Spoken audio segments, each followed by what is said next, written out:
Todo mundo já voltando. Muito obrigada pela paciência, por estarem me acompanhando, terem retomado.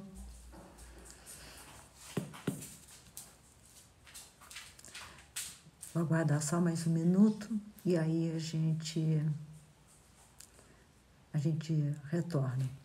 Eu não acredito que eu leve muito tempo agora para gente... Oi, gente, obrigado por ter voltado. Eu não acredito que agora eu leve muito mais tempo, não. Acredito que em pouco tempo eu consiga terminar com vocês. Bem, então, dando continuidade, quando a causa externa ela é imaginativa, né, e nos domina, nós estamos no campo da paixão que despotencializa. Quando ela é interna, é o próprio esclarecimento do real. Então, uma paixão, ela é enfraquecedora quando a causa é imaginativa, quando a causa é externa. Ela é potencializadora quando a causa é interna, ou, em outras palavras, quando há um esclarecimento da mente em relação ao real. Isso é bastante importante, que nós tenhamos consciência. De acordo com Marilena Chauí, 2016, aspas, começando a citação, o que se passa no corpo se passa na alma, e o que se passa na alma se passa no corpo. Não há uma relação de hierarquia. O percurso que nos leva da paixão à ação, da servidão à liberdade, da passividade à atividade, não é feito contra os afetos, mas graças a eles. E isso só vai ser possível. Agora vem um ponto fundamental. Eu continuo citando a professora Marilena Chauí. O percurso que nos leva da paixão à ação, da servidão à liberdade, não é feito contra os afetos, mas graças a eles. E isso só vai ser possível se a razão for vivida por nós como uma experiência afetiva. Ponto. Então, vou voltar. O percurso que nos leva da paixão à ação, da servidão à liberdade, não é feito contra os afetos, mas graças a eles. E isso só vai ser possível se a razão for vivida por nós como uma experiência afetiva. Ponto. Continuando a citação. O único que vai retomar essa ideia é Freud. Não há mais ninguém. Fechem aspas, palavras da professora Marilena Chauí. E é muito interessante isso, muito interessante, porque é exatamente dessa forma. Eu faço a clínica há mais de 30 anos, eu já disse isso para os senhores várias vezes. Eu tenho 58, faço a clínica desde os 21. E é muito interessante, nunca parei de fazer a clínica.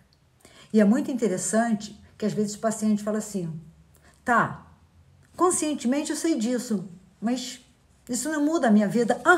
É isso aqui que Spinoza fala. É isso que acontece dentro dos consultórios psicanalíticos. Não basta o sujeito ter consciência, ter o saber. Ele precisa viver esse saber numa experiência afetiva. Ele precisa que esse afeto que o investia, essa ideia, retorne. Essa sacação de Marilena Chauí, eu entendo ela como belíssima. É exatamente isso. É exatamente isso. Esse saber consciente não nos adianta. Nós precisamos, na realidade, que essa razão, que esse saber consciente seja vivido numa experiência afetiva. Ou seja, que o afeto possa emergir junto com a ideia, junto com o pensamento racional. E ela diz com toda a propriedade, quem vai retomar isso é Freud, mais ninguém. É por isso que ela diz que Freud, para ela, apesar dele não ser considerado, para ela, ele é um filósofo. Imaginem eu, né? Que admiro a Marilena Chaui muito, ela dizer que Freud, eu sou freudiana de carteirinha, dizer que Freud é um filósofo. Eu fiquei assim, né? Muito feliz. Bem, e a partir daí, nós precisamos estabelecer algumas diferenças. Diferença entre o necessário, o contingente e o possível. Isso é fundamental. O necessário não está em nosso poder. O necessário não depende de nós. O necessário é aquilo que é e não pode deixar de ser. É impossível que não seja e não pode ser de outra maneira. O lugar primordial do necessário é a natureza. São as leis da natureza. E segundo Spinoza, né, o nosso conatus é essa força, né, de existir, é essa potência, volto a dizer, regeneradora, transformadora e conservadora da existência. Por quê? Porque se nós somos seres afetivos, nós somos afetados por outros corpos e afetamos outros corpos, e muitas vezes, né, essas afecções, elas nos despotencializam. É o nosso conatus que nos ajuda a reerguer. Por quê? Porque nós nunca somos afetados por inteiro, o nosso corpo por inteiro. Nós nunca afetamos um outro corpo por inteiro. Nós temos parte do nosso corpo afetado e afetamos parte de outros corpos. Porque, inclusive, já adiantando, o Spinoza vai dizer que quando nós somos afetados, né, por inteiro, nós somos afetados por inteiro e a causa externa é a melancolia. Que hoje,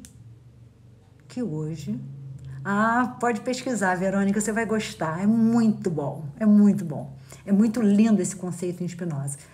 Quando o nosso corpo é tomado por inteiro por um afeto despotencializador, como a tristeza, nós estamos na melancolia.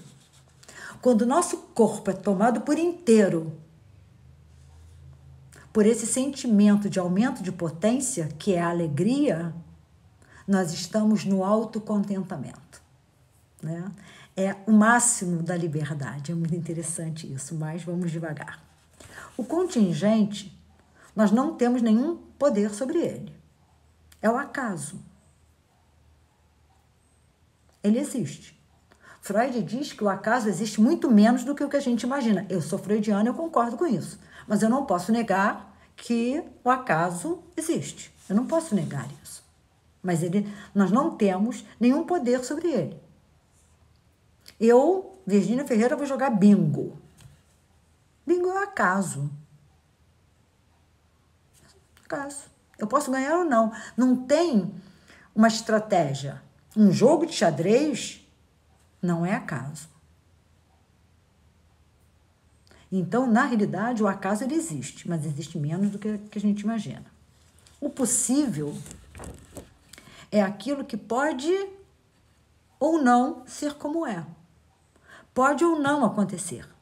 Mas para que ele seja ou não seja, para que ele aconteça ou não aconteça, é necessário que um sujeito, um agente, que escolhe fazer acontecer. Então, tem que ter alguém que escolha fazer acontecer. O possível é aquilo que depende da escolha e da decisão de um agente para que possa acontecer. Então, o possível é o que está no nosso poder. E aí é bastante interessante, né, que as pessoas às vezes repetem frases de filósofos sem terem a menor noção do que elas estão dizendo. Isso é muito interessante, que Maquiavel tem uma frase que diz o seguinte, né, a política é a arte do possível. Vem daí. Vem daí. É a ação humana pura. A política não está fora do nosso controle, não é contingente. A política, ela, né, depende de nós, não é como o necessário. O necessário não depende de nós. Eu respiro. Eu sou um ser afetivo. A contingência é o acaso, a política não. A política é a arte do possível, né? Então, quando Maquiavel diz isso, ele diz isso porque a política não está nem na categoria do necessário, nem na categoria do acaso. Bem, na tradição filosófica, é muito interessante que há uma relação entre necessidade e liberdade. Na tradição filosófica, esses termos, na ética, eles se contrapõem. Eles se contrapõem. Necessidade e liberdade se contrapõem. Spinoza, mais uma vez, como em outros aspectos da teoria dele, rompe com isso, né? Rompe com essa premissa ética. Ele vai falar da livre necessidade. E isso é, honestamente, muito, muito, muito bonito. Necessário é aquilo que segue a natureza de um ser. É aquilo que segue espontaneamente da natureza de um ser.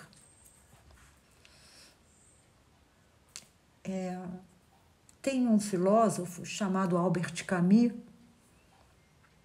que também morreu muito jovem, acho que morreu com 46 anos. Ele é franco-argelino, muito interessante, que ele diz, aspas, o homem é o único ser que se nega a ser o que é. E eu não tenho certeza, mas eu penso que ele fala isso em relação a nós negarmos a nossa natureza. Nós negamos a nossa natureza. É isso que nós fazemos o tempo inteiro. Nós nos negamos a sermos seres, aspas, com uma natureza não totalmente natural, mas menos cultural. Mas isso é só uma elucubração, assim, né? Bem, a impressão que tenho, que não é do nada, mas é de uma vivência clínica intensa, é de que as pessoas não se permitem o bem-estar. As pessoas não se permitem. Ou porque se sentem culpadas e, consequentemente, carregam algum tipo de culpa. Como, por exemplo, como ser feliz com tanta gente infeliz ao seu redor, muitas vezes pai, mãe, irmãos, filhos, amigos, colegas, vizinhos, vivos ou não. Não, eu sou culpada porque eu não sou aquilo que a minha mãe quer que eu seja. Não, eu me sinto culpada porque o meu pai,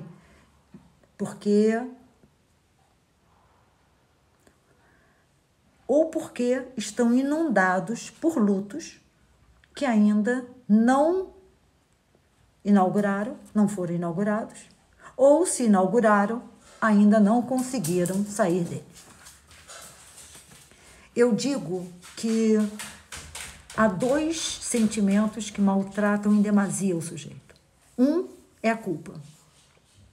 A culpa tem uma tradição cristã, né, ocidental, da moral ocidental cristã, muito grande, que vem da noção de pecado. E nós nos sentimos culpados por coisas, muitas vezes, que nós não temos a menor responsabilidade. A menor responsabilidade. Se meu pai queria que eu fosse médica e eu sou psicanalista, eu me sinto culpada por ser psicanalista e não ser médica, porque eu não consegui passar para a medicina, então isso vai me atordoar uma vida inteira. Ou eu não fiz um luto que era necessário. Porque quando a gente fala em luto, nós não falamos luto por morte, nós falamos também por morte. Luto por uma pessoa que não quer mais você, luto por um emprego que você perdeu, luto por uma condição de vida que você não tem mais, luto por um corpo que você teve e hoje você não tem. Então, a vida é a superação de uma sequência de lutos. Isso faz parte. Mas muitas vezes as pessoas se negam a fazer esses lutos, né? Seja por um motivo ou por outro, ou pelos dois, né, pelo sujeito carregar uma culpa ou não fazer os lutos, o bem-estar, a felicidade é um fardo pesado, desajeitado de carregar. Isso é muito nítido. Isso é muito nítido. Quantas vezes em consultório é perceptível que o sujeito ele se agarra no sintoma, porque como é que ele vai viver feliz? Como ser feliz? Ele não sabe ser feliz. Ele sempre viveu, até pelo menos, eu falo análise porque eu sou analista, né? Mas eu podia falar psicoterapia, enfim. Ele sempre viveu com dor, com algum tipo de sofrimento. E como é que ele pode viver sem nenhum tipo de sofrimento? Freud diz, aspas, é muito mais fácil ser infeliz do que ser feliz. Isso é muito delicado. Bem, imaginem uma pessoa, a metáfora é essa, a imagem é essa, que carrega uma mochila nas costas, 24 horas por dia, 30 dias ao mês e 360 dias ao ano. Entra ano, sai ano e ela, a pessoa, está com a mochila nas costas. Essa mochila é permeável, está cheia de areia. Espera aí, deixa eu só marcar aqui que eu vi um erro aqui de português. Está cheia de areia. A pessoa anda na chuva, ao sol, à noite, durante o dia, dorme, acorda, come, enfim. Vive com a mochila nas costas como se a mochila fizesse parte do corpo dela. Imagine a areia molhada. Pesa muito mais. Enfim, vive com a mochila nas costas como se a mochila fizesse parte do corpo dela. Com o tempo, ela estará exausta e irá cessando o movimento. Em outras palavras, ela terá perdido toda a sua força, toda a sua potência psíquica, física, emocional. É uma vida inteira carregando um peso. Não é o outro quem aumenta ou diminui a minha potência de existir, mas a relação que nós estabelecemos. Muitas vezes, o outro me despotencializa, eu sou passiva diante do outro porque eu estou frágil. Muitas vezes, porque eu permito. Em Spinoza, Shaui, 2016, é o lugar da causa da afecção que aumenta ou diminui a minha potência. Isso eu só estou voltando com vocês. Se a causa mais forte é interna, aumenta a minha potência. Se a causa mais forte é externa, diminui minha potência. Se essa relação é com a música, como Smile, Charlie Chaplin, aliás, tem uma versão dessa música que eu recebi, que é muito interessante, que é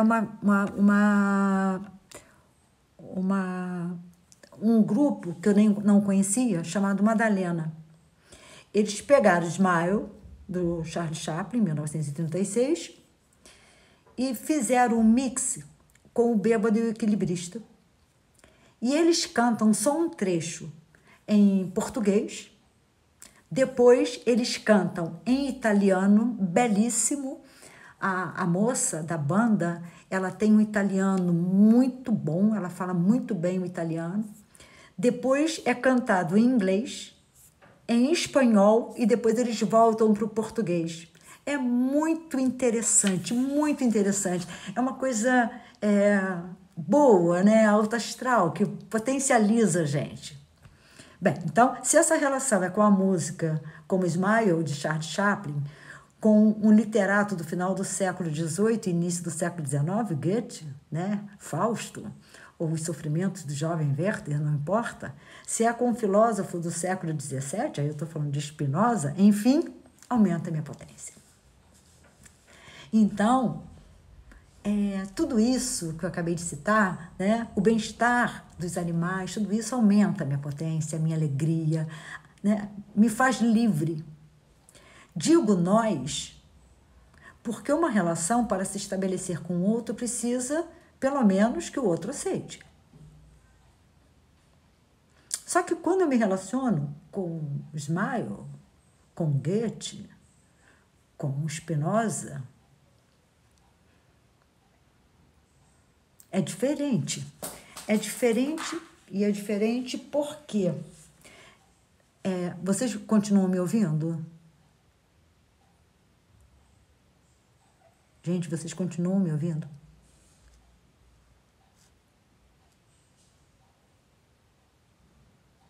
Espera aí. Só um minuto.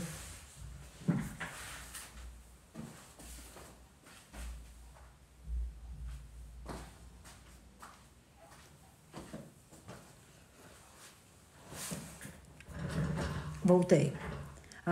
Ótimo. Então está bem. Vamos lá. Quando essa relação que me potencializa é com alguém que não reage, tá tudo ok. Que não reage, né? Agora, quando essa relação é com o outro, eu tenho as reações do outro, né? Mas se a pessoa não se permite o bem-estar, ser feliz, como ela irá se potencializar? Então, eu posso me relacionar com quem eu quiser e quem quiser se relacionar comigo. Mas, se eu não me permito o bem-estar, se eu não me permito ser feliz, se eu não me permito estar bem, não tem quem consiga me potencializar. Não tem. Ou isso é interno, ou, se é externo, né, vai me despotencializar. Eu vou ser passivo. As pessoas andam acompanhadas por um chicote. Isso eu digo para os meus pacientes dentro do meu consultório. Assim, quando elas se sentem bem, quase que simultaneamente se sentem culpadas por estarem se sentindo bem e o chicote começa a trabalhar. Tanto que às vezes eu brinco e digo assim, olha, o chicote fica no divã, tá? O chicote agora fica aqui e não vai mais com você. E aí vem, né? Como é que esse chicote trabalha? Enxaqueca, insônia, insucesso profissional, obesidade, impotência sexual, discussões infundadas, automutilações, etc, etc, etc. Elas se burlam a fim de destruir ou minar esse sentimento de bem-estar e de contentamento. Então, elas estão, na realidade, rumando no sentido contra o aumento dessa potência. Elas estão rumando no sentido contra o aumento da força. E o conatus ali brigando para que ela possa se regenerar, para que ela possa se conservar. E aí é óbvio que quanto mais ela arrumar para a depressão, mais difícil fica. Não resta a menor dúvida. Não resta a menor dúvida. Dizer que o homem alegre afirma suas dores não significa que ele as deseje ou que as julgue boas em si. Ele apenas afirma a vida como um todo, não apenas uma porção dela. Ele diz sim à existência em sua totalidade. Schopenhauer. Essa citação é de uma importância fundamental, prestem atenção. Abram aspas. Dizer que um homem alegre afirma suas dores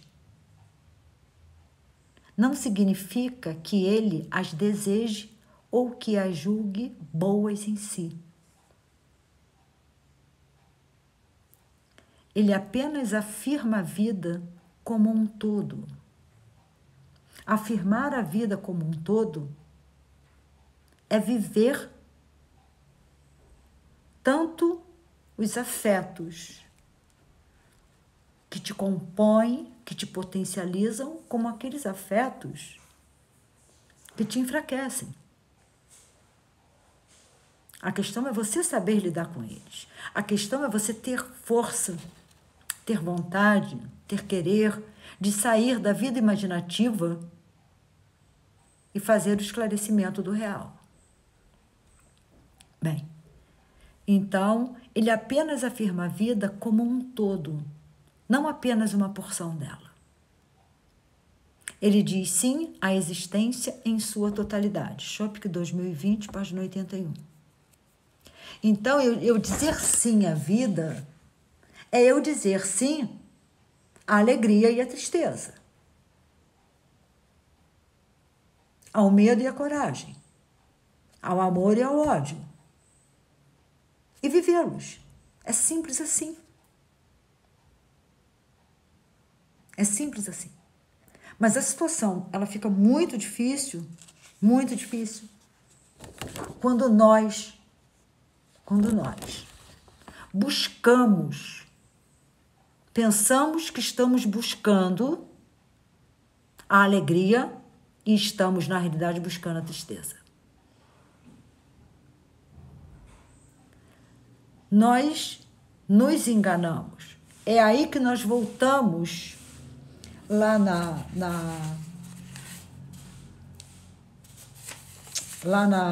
citação da Chopik, quando ela diz, né? Este é, no fundo, o mais importante casamento, o compromisso de todo ser. Aquele que afirma a vida do início ao fim, sem trapaças, sem mentiras, sem infidelidades. Então, somos nós que nos trapaceamos. Somos nós quem somos infiéis ao nosso conatos. Nosso conatos busca força, busca potência de existir. E nós, muitas vezes...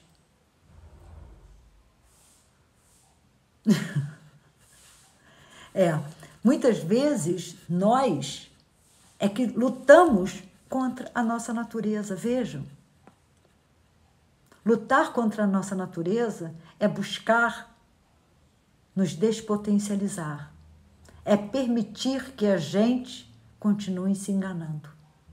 Nós nos damos conta. Isso é ir contra a nossa natureza.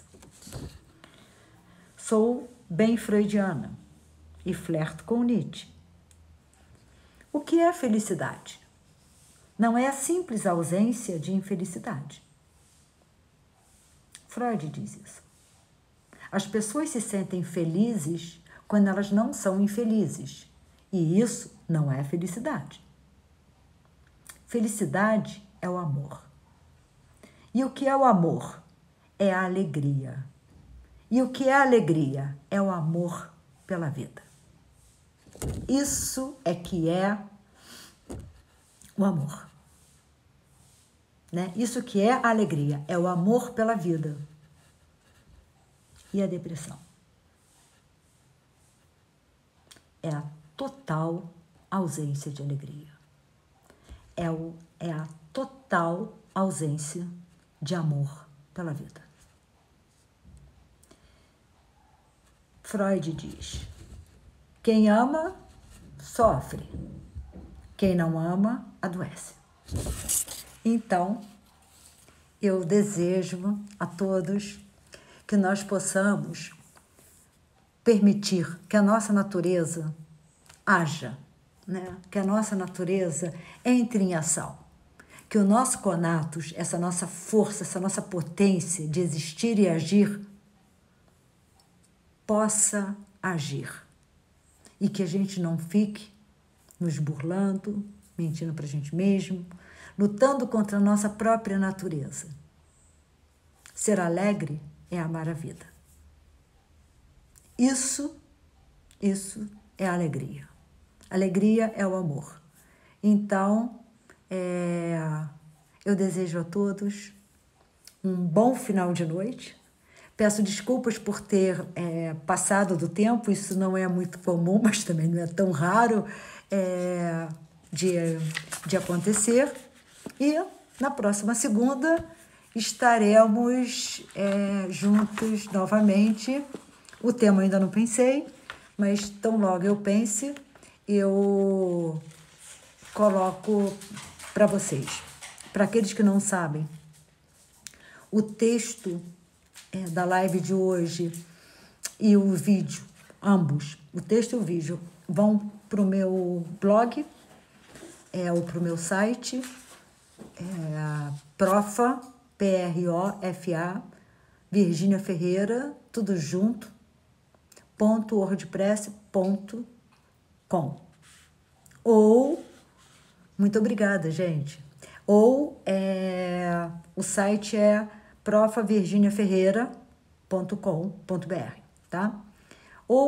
E o vídeo só vai para o meu canal do YouTube, que é Virgínia, tudo em minúsculo, sem acento, Ferreira. Virgínia, separado, Ferreira, tudo em minúsculo. Então, que ótimo. Gente, falo. Nas próximas eu falarei mais sobre tudo isso, ok? Beijos para vocês, uma boa semana e até segunda-feira.